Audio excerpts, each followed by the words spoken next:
kisahkan seperti apa Raja Dzulqarnain dan apa kaitan beliau dengan kisah Ya'juj wa Ma'juj ini. A'udzubillahi minasyaitonir rajim. Bismillahirrahmanirrahim. Yas'alunaka an dzil qarnaini qul sa'atlu 'alaikum minhu dzikra. Dan mereka bertanya kepadamu wahai Muhammad tentang kisah Dzulqarnain. Katakanlah, akan kubaca kepadamu kisahnya. Inna makkanna lahu fil ardi atainahu min kulli syai'in sababa. Sesungguhnya kami telah memberi kedudukan kepada Dzulqarnain di muka bumi, dan kami telah berikan kepada Dzulqarnain jalan kepadanya untuk mencapai segala sesuatu. Fa'atba sababa, maka dia pun menempuh jalan-jalan tersebut. Hatta idza balagha maghrib asy-syamsi wajadaha taghrubu fi ainin hamiatin wa wajada indaha qauman qul ya Dzulqarnain imma an tu'adzib imma an tattakhidha fihim husna. Hingga ketika Dzulqarnain telah sampai di tempat matahari terbenamnya, artinya arah barat, dia melihat matahari itu terbenam di dalam lautan yang berlumpur hitam, dan di sanalah ditemukannya sebuah kaum yang tidak memiliki agama. Kami berfirman, wahai Dzulqarnain, engkau boleh menghukum mereka atau berbuat baik kepada mereka. Qala amma man zalam fasawfa nu'adzibuhu thumma yuraddu ila rabbih fayu'adzibuhu adzaban nukra. Maka barang siapa yang berbuat zalim, artinya kesyirikan, kami akan mengazabnya, lalu dia tidak akan dikembalikan kepada Tuhannya, kemudian Tuhan mengazabnya dengan azab yang sangat keras. Wa amma man amana wa amila salihan falahu jazaa'al husna wa sanaqulu lahu min amrina yusra. Adapun orang-orang yang beriman dan yang mengerjakan kebaikan, maka dia mendapatkan pahala terbaik sebagai balasan, dan akan kami sampaikan kepadanya perintah kami yang mudah-mudah untuknya. Summa atba'a sababa, kemudian dia pun menempuh jalan yang lainnya.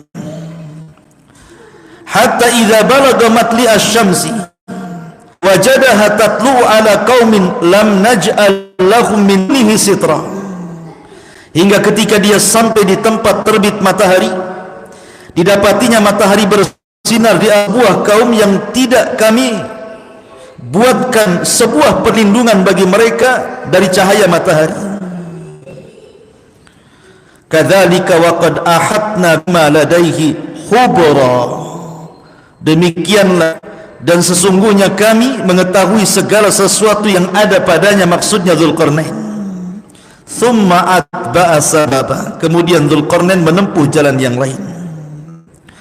Hatta idza balagha baina saddaini wajada min dunihima qauman la yakaduna yafqahuna qawlan.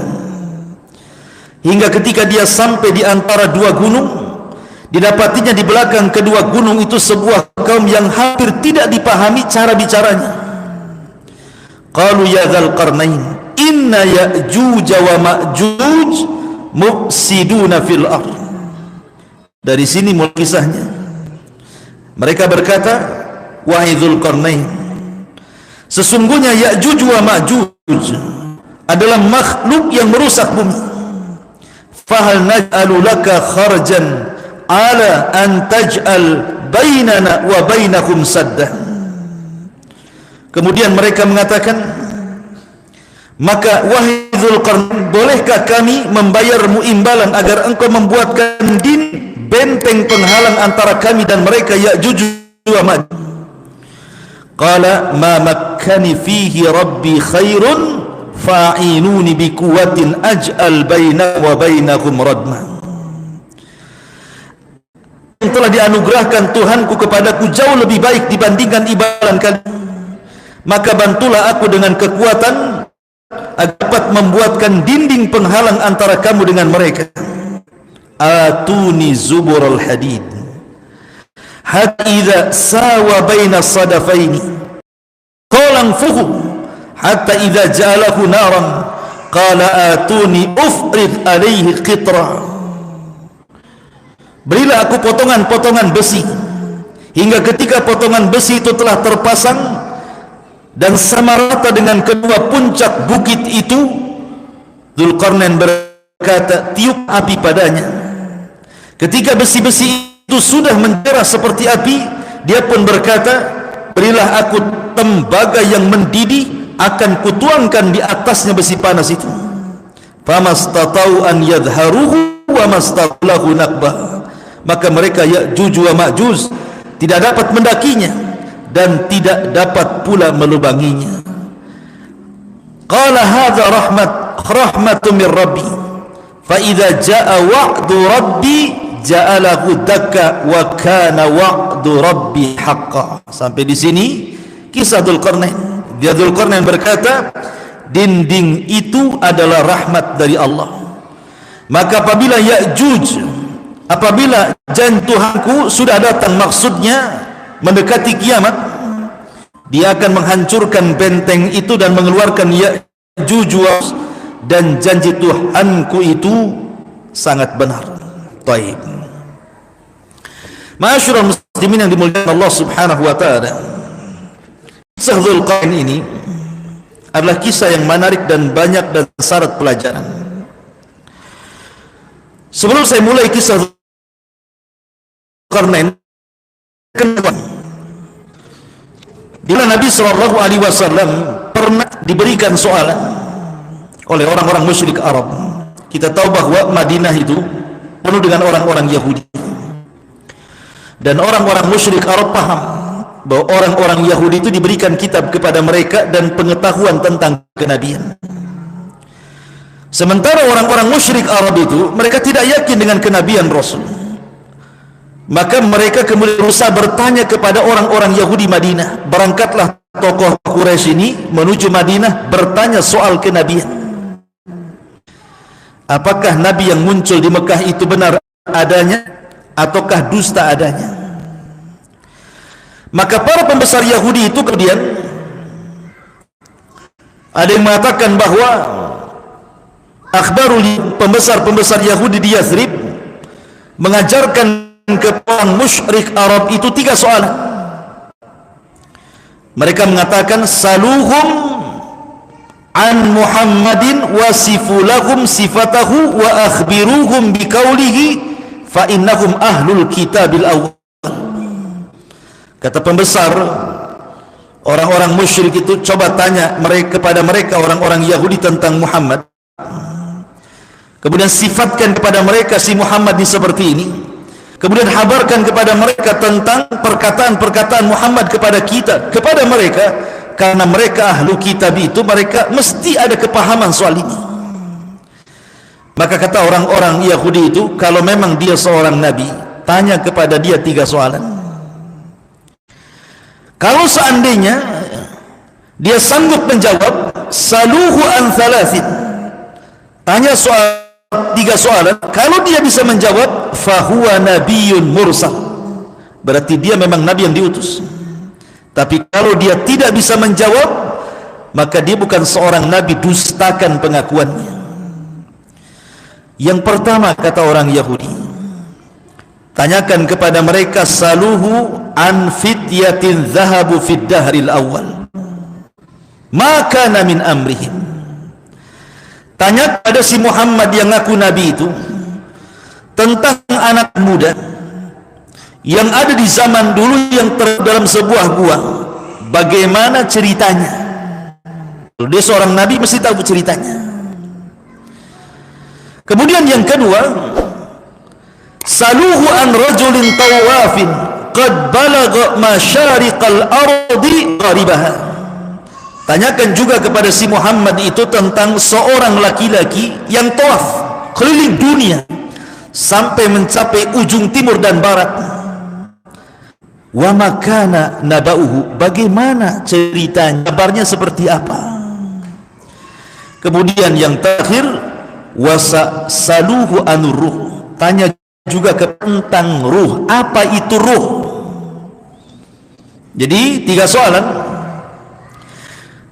yang diakan orang-orang Yahudi kepada pembesar orang-orang musyrik Arab untuk ditanya kepada Rasul untuk menjelaskan kebenaran apakah dia seorang nabi atau bukan. Pertama, soal anak laki-laki atau para pemuda yang terjerembab dalam sebuah gua, bagaimana kondisinya. Kemudian yang kedua, tentang seorang laki-laki yang keliling dunia tawaf sampai ke ujung timur dan barat, bagaimana kabarnya. Kemudian tentang ruh, apa itu ruh. Maka berangkatlah orang-orang kembali ke Mekah, kemudian berjumpa dengan Nabi SAW. Kemudian mereka berjanji, kalau Nabi SAW bisa menjawab 3 soalan itu, maka mereka akan beriman. Karena dia memang Nabiun Mursal, Nabi yang diutus. Tapi kalau seandainya dia tidak bisa, berarti kau ini hanya seorang pendusta belaka.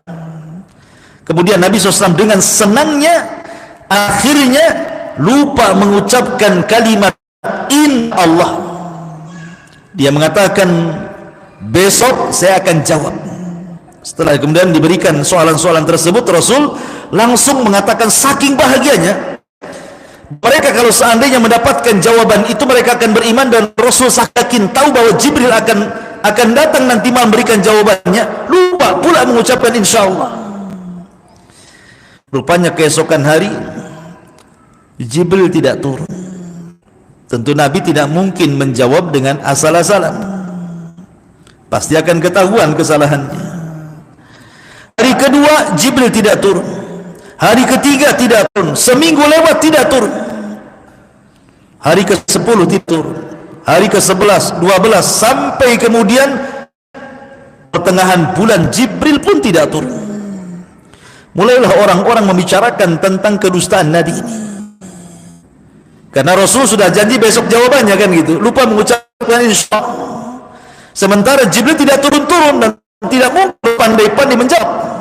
Karena bagaimanapun Nabi SAW la yantiqu anil hawa in huwa illahyun yuha, tak mungkin dengan hawa nafsunya, pasti dia bicara dengan wahyu. Ketika kemudian mulailah orang-orang Arab berbicara dengan kasar kepada Nabi SAW, dan Nabi SAW mulai sempit dadanya. Qad na'lamu annaka yadhiku sadruka bima yaqulun, sampai katakan, dan kami tahu bagaimana sempitnya dadamu wahai Muhammad, tapi mereka katakan kepadamu.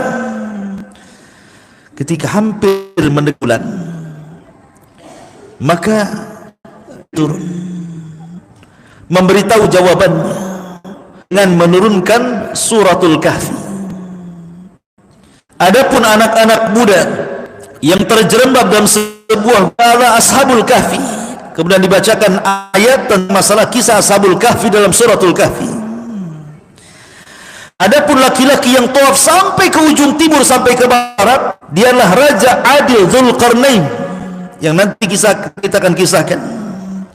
Adapun ruh, katakan ya Muhammad, qulir ruhu min amri rabbi, urusan ruh itu urusan Allah, kita tidak tahu hakikatnya. Wa ma utitu minal ilmi illa qalila, karena kita tidak diberikan ilmu kecuali sedikit. Macam mana bisa menembus seperti bagaimana hakikatnya ruh? Katakan seperti itu. Jawaban ini benar ke orang-orang Yahudi. Tapi sekali lagi bahwa para pembesar musyrik Arab itu persis yang digambarkan di permulaan surah Al-Baqarah, a'anzartahum am lam tunzirhum la yu'minun. Kau beri peringatan mereka atau tidak, tetap saja tidak beriman mereka itu. Padahal sudah tahu jawabannya, nggak mau beriman juga. Begitulah wataknya, sifatnya orang-orang musyrik Arab. Makanya kenapa dakwah periode Mekah itu barometer tentang suksesi dakwah di tempat-tempat yang lainnya. Kalau seandainya Nabi SAW bisa merubah bangsa Arab di Mekah, maka Rasul akan lebih bisa merubah bangsa daripada Arab. Kenapa? Karena degil dan kerasnya orang-orang Quraisy itu. Berarti di situ ekstra sabar, ya. Kemudian juga ekstra menggunakan metode-metode dakwah dengan berbagai macam metode. Kalau seandainya Rasul berhasil, maka akan berhasil tempat lain. Karena orang-orang kaya itu digambarkan dalam Al-Quran asyaddu kufran wa nifaqo. Kalau kufur sekali, kalau nifak sekali, gitu maksudnya. Baik, dari sini kita tahu kisah Dzulqarnain. Di dalam surah yang saya tadi baca, Raja Dzulqarnain ini oleh Allah Subhanahu wa ta'ala digambarkan tentang 3 rihlah, 3 safar. Pertama safar ke arah barat, kemudian ke arah timur, kemudian safar dijelaskan apakah utara atau selatan, yang jelas salah satunya. Tetapi Dzulqarnain sampai di sebuah tempat yang itu ada 2 bukit menjulang. Disitulah Nabi Dzulqarnain mendapati sebuah kaum yang ada kaitannya dengan Ya'juj. Ma'asyiral muslimin yang dengan Allah Azza wa Jalla, siapa Dzulqarnain ini? Ada yang mengatakan bahwa Dzulqarnain ini hidup di zaman Nabiullah Ibrahim alaihi salatu wassalam. Dia hidup di zaman Nabi Ibrahim. Kan dia belajar kepada Ibrahim dan masuk Islam di tangan Ibrahim alaihi salatu wassalam Khalil Rahman. Keterangan Syekh Ibnu Utsaimin rahimahullahu taala, bahkan dia pernah tawaf dan haji bersama Ismail. Artinya bahwa Dzulqarnain hidup di masa Ibrahim alaihi salatu wassalam, dan dia seorang raja dari 4 raja yang menguasai dunia, yang 2 mukmin dan 2 kafir. Yang 2 mukmin maksudnya Dzulqarnain dan Sulaiman, yang 2 kafir maksudnya Namrud dan Bukhtun Nasr. Yang ketiganya Al-Mahdi Al-Muntadhar, Imam Mahdi yang ditunggu itu juga akan menjadi raja penguasa dunia. Tapi yang jelas bahwa Dzulqarnain seorang raja adil, walaupun menjadi khilaf para ulama, apakah Dzulqarnain ini seorang nabi atau rajulun saleh? Apakah dia seorang nabi ataukah dia orang yang saleh? Karena dia punya mukjizat mampu membuat benteng untuk menghalangi sebuah kaum dari kerusakan Ya'juj Ma'juj, dan benteng itu tidak bisa dihancurkan dan tidak bisa dipanjat. Kalau bukan mukjizat apa namanya? Sehingga ada sebagian ulama mengatakan Dzulqarnain itu adalah nabi. Mukjizatnya membuat benteng pemisah antara Ya'juj dan Ma'juj dan kaum yang dirusak. Tapi ada yang mengatakan bahwa dia bukan nabi, dan ini yang raja yang kuat, bahwa Dzulqarnain itu raja yang saleh, bukan nabi. Dia raja yang saleh. Dia mengikuti syariat Ibrahim alaihi salatu wassalam dan berdakwah di atas syariat Ibrahim alaihi salatu wassalam. Dan Dzulqarnain raja yang menjadi percontohan para raja. Sehari-harinya dia gunakan untuk berdakwah, safar ke sana dan tidak pernah duduk di atas singgasananya. Dia bukan seperti raja duduk kantor kepresidenan, tidak. Dia membawa seluruh pasukannya, dan pasukan Dzulqarnain itu lengkap. Ada ahli perangnya, ada ahli kedokteran, ada ahli pembangunannya, arsitekturnya sudah dibawa, semua ahlinya ada di situ. Makanya kenapa Allah Subhanahu wa taala mengatakan di dalam surah Al-Kahfi ini tentang Dzulqarnain ini, apa kata Allah? Allah mengatakan wa atainahu min kulli syai'in sababa, dan kami telah memberinya untuk mencapai segala sesuatu berbagai macam jalan untuk Dzulqarnain. Artinya Dzulqarnain mau apa saja dia ada. Orang mau mengobati ada dokternya, mau buat jalan ada arsiteknya, mau buat bangunan ada pemborongnya, ya. Mau buat apa saja ada. Sehingga Dzulqarnain itu jalan ke sana kemari hanya memperbaiki saja. Jadi pemilik sebuah kampung, ketertinggalan kampung ini, maka akan diletakkan orang-orang cerdas untuk mengajarkan kampung itu sampai dia cerdas, kalau dia beriman. Syaratnya beriman saja.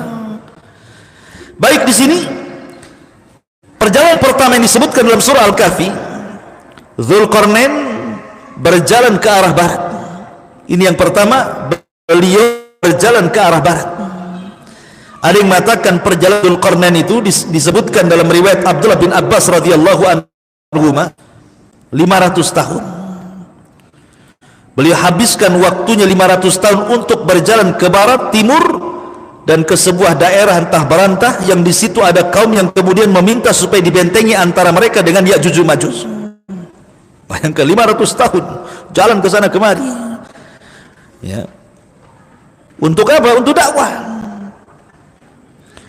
Yang pertama Allah mengatakan hatta idza balagha maghrib asy-syamsi wajadaha taghrubu fi 'aini hami'atin wa wajada indaha qauman qulna ya Dzulqarnain imma an tu'adzib wa imma an tazida fihim husna. Pertama jalan ke arah barat sampai akhirnya Dzulqarnain ini ke ujung matahari tenggelam, karena bahasanya di sini Allah Subhanahu wa taala mengatakan, lihat bahasa Quran, hingga ketika dia telah sampai di tempat matahari terbenam, artinya di ujung barat. Ya, di ujungnya barat gitu ya. Dia melihat matahari terbenam di dalam lautan yang berlumpur hitam. Antum lihat kalau kita lihat lautan matahari mau tenggelam itu, ya kan? Maka semakin menggelam kan nampak semakin hitam, karena akan mengalami kegelapan, beralihnya ke malam kan begitu ya. Lah disitulah Dzulqarnain mendapatkan sebuah kaum yang tidak punya agama. Mereka tidak punya agama, tidak jelas menyembah apa. Maka Dzulqarnain pun kemudian menawarkan kepada mereka agar beriman kepada Allah Subhanahu wa taala. Dan ancaman kalau seandainya mereka tidak beriman, imma an tu'adzib, mereka akan dihukum, bahkan akan dibunuh. Wa imma an tattakhidha fihim husna, tapi kalau mereka beriman, maka Dzulqarnain akan memperbaiki kondisi mereka. Butuh apa kalian? Mau jalan diperbaiki, kita perbaiki. Dokter kita ajarkan, insinyur kita letakkan, pasukan kita berikan. Itulah Dzulqarnain. Kemudian setelah arah barat, maka dia mulai ke arah yang lain, kebalikan dari arah barat, dia ke arah timur. Rupanya ketika sampai di ujung timur, Dzulqarnain mengatakan hatta idza balagha matli asy-syamsi wajadaha tatlu ala qaumin lam naj'al lahum min dunihi masitra. Aneh, Dzulqarnain mendapatkan sebuah kaum di ujung timur, mereka tidak punya rumah, tidak ada naungan antara kepala dengan matahari. Bahkan dalam tafsir dikatakan sampai tidak berbau, primitif ya. Jadi Dzulqarnain mendapati kaum yang sangat primitif, tidak pakai baju, tidak punya rumah. Bayangkan coba, zaman dulu gitu ya. Zaman dulu, ini kan Dzulqarnain ini berapa abad, ratusan tahun yang silam kan, ribu-ribuan kan itu. Jadi kaum yang sama sekali tidak ada sitra, tidak ada penghalang antara kepala mereka dengan matahari. Maknanya tidak memiliki naungan, rumah, semacam rumah. Dalam tafsir ada yang mengatakan tidak pakai pakaian telanjang, primitif. Lah Dzulqarnain pun mengajak beriman untuk diperbaiki. Kalau mereka mau beriman, maka kehidupan mereka akan diperbaiki. Tetapi mereka kufur, makanya di sini bahasanya amma man zalam. Adapun orang yang zalim, zalim di sini artinya melakukan kesyirikan. Karena di antara makna zalim itu adalah syirik. Inna syirka la zulmun adzim. Adapun orang-orang yang syirik, menyekutukan Allah Azza wa Jalla, fasawfa nu'adzibu, kata Dzulqarnain, aku akan azab dia. Thumma yuraddu ila rabbi fayu'adzibu adzaban nukra. Kemudian ketika mereka pulang menghadap Rabbnya, mereka akan diazab lebih pedih dari aku, katanya. Di dunia sudah kuazab, di akhirat Allah azab balik dia. Dzulqarnain ya. Jadi mengancam mereka. Sudah selesai arah timur barat, disinilah kisah dimulai. Maka Dzulqarnain kemudian arah ke yang lain lagi, apakah selatan atau utara, Wallahu a'lam. Karena tidak dijelaskan. Yang jelas Al-Quran yang menyebutkan 3 arah saja. Barat, arah timur, kemudian ke arah yang lain selain barat dan timur, entah ke selatan, entah ke utara. Yang jelas bahwa di sini Allah hanya mengatakan hatta idza balagha bainas saddaini wajada min dunihima qauman la yakaduna yafqahuna qawla. Ketika Dzulqarnain sampai di antara 2 gunung yang menjulang, didapatinya di belakang kedua gunung itu sebuah kaum yang hampir-hampir Dzulqarnain tidak bisa paham dengan bahasanya. Sampai dijelaskan ahli tafsir, saking Dzulqarnain tidak paham kamu ngomong apa itu, Dzulqarnain itu sampai menyiapkan 10 penerjemah. Disediakan 10 penerjemah itu. Maksudnya 10 penerjemah itu dari satu bahasa diterjemahkan ke bahasa kedua, bahasa kedua diterjemahkan ke bahasa ketiga, bahasa ketiga diterjemahkan ke bahasa keempat, kelima, keenam, ketujuh, kedelapan, kesembilan, sampai ke bahasa ke-10 baru paham Dzulqarnain. Oh, maunya kalian ini gitu loh. Jadi seandainya kita kiaskan di negeri kita, jadi terjemahkan dulu ke bahasa Madura, nanti dari Madura ke bahasa Padang, dari Padang ke bahasa Sunda, dari Sunda ke bahasa Melayu, dari Melayu ke bahasa Alor, dari Alor ke bahasa Flores, sampai akhirnya ke bahasa Melayu. Oh iya, saya paham. Sudah 10 bahasa itu baru paham Dzulqarnain. Apa maksudnya? Maksudnya adalah qalu, mereka mengatakan, ya Dzulqarnaini, inna Ya'juj wa Ma'juj mufsiduna fil ardh, fahal naj'alu laka kharjan ala an naj'al bainana wa bainahum sadda. Wahai Raja Dzulqarnain, sesungguhnya kami ini kaum yang tertindas. Ada sebuah kaum perusak yang selalu datang merusak kami, namanya Ya'juj Ma'juj. Kabilah Ya'juj dan kabilah Ma'juj selalu datang menyerang kami, membunuh kami, mengambil tanaman kami. Mereka perusak bumi. Tolonglah kau buatkan kami benteng antara kami dengan mereka, kami beri upah. Berapa kau mau kami kasih, asal kau jadikan benteng, pisahkan kami dengan mereka. Tetapi Dzulqarnain mengatakan, qala ma makkaniya fihi rabbi khairun fa'i. Dzulqarnain orang kaya, dunia sudah ada di genggamannya, tidak perlu upah dia. Dia mau apa ada di hadapannya. Semua jalan-jalan Allah bukakan kepada Dzulqarnain. Makanya dia ketika mendengar bahwa kalau engkau membuat untuk kami akan berikan upah, Dzulqarnain menjawab, apa yang telah dianugerahkan Allah kepadaku jauh lebih baik dibandingkan upah kalian. Sudah gini saja, kita kerja bakti saja, berikan kekuatan kalian, artinya tenaga-tenaga kalian, bantu saya, kata Dzulqarnain. Maka Dzulqarnain akhirnya meminta kepada mereka besi-besi untuk ditancap di antara 2 bukit itu. Ditancap gitu ya, ditancap-tancap gitu ya, sampai akhirnya berjumpalah besi antara gunung ke gunung itu. Setelah menjadi pagar, maka Dzulqarnain mengatakan, atuni zuburul hadid, berikan kepadaku potongan-potongan besi lain. Kemudian dia mengatakan, hatta idza sawa baina sadafaini qala fuhu hatta idza jalahu naran qala atuni ufrigh alaihi qitran. Kata Dzulqarnain, sekarang nyalakan api di bawahnya, kemudian didihkan tembaga. Maka setelah tembaga itu mendidih, direbus gitu ya, kemudian dicucurkan di antara besi itu, kayak dicor bahasa kitanya. Setelah besi-besi dicor jadi sebuah benteng. Jadi bukan adukannya itu bukan dari koral, bukan, jadi langsung ufrig alaihi qitra. Jadi semuanya besi dan tembaga isinya itu. Makanya dari sini bantahan kepada orang-orang yang menganggap bahwa benteng Dzulqarnain itu tembok Cina. Kan ada yang menganggap bahwa benteng Dzulqarnain itu tembok Cina. Mana ada, tembok Cina bukan dari besi, bukan dari tembaga, dan pernah rusak, ya kan? Mungkin dibom saja bisa rusak gitu ya. Ini tidak bisa dirusak, karena memang benteng Dzulqarnain ini menjadi sebuah mukjizat, sampai-sampai kemudian Dzulqarnain, Allah mengatakan, famstatau an yadharu wa mastatau lahu nakbah.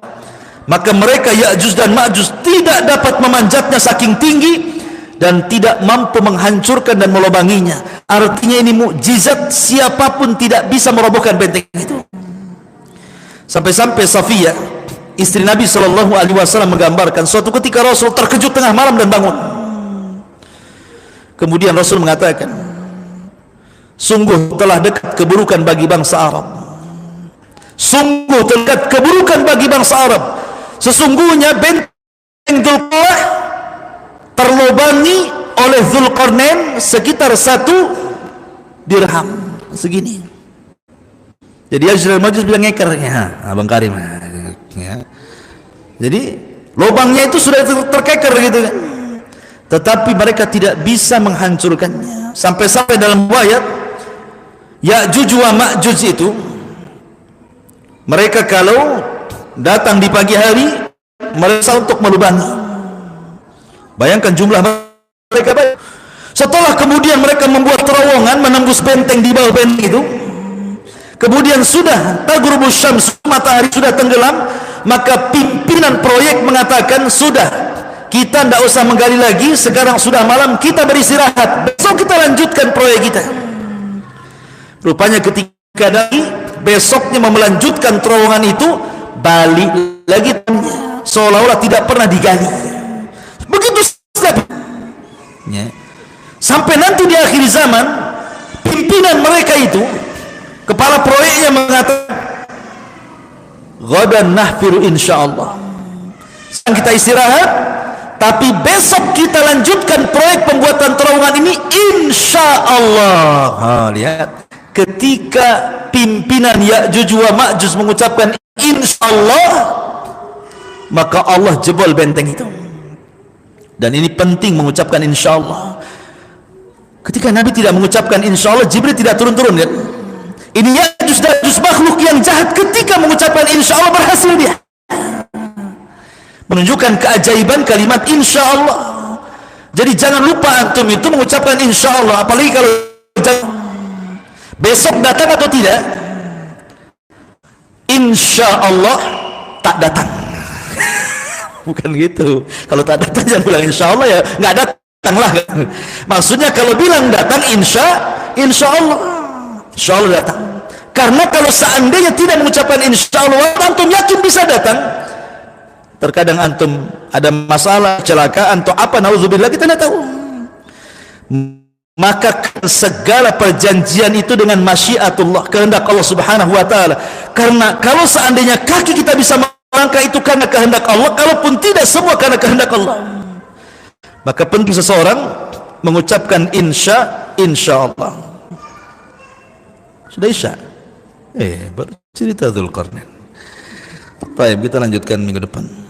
Subhanakallah bihamdika, asyhadu an la ilaha illa anta, astaghfiruka wa atubu ilaik. Allah ta'ala. Assalamualaikum warahmatullahi wabarakatuh.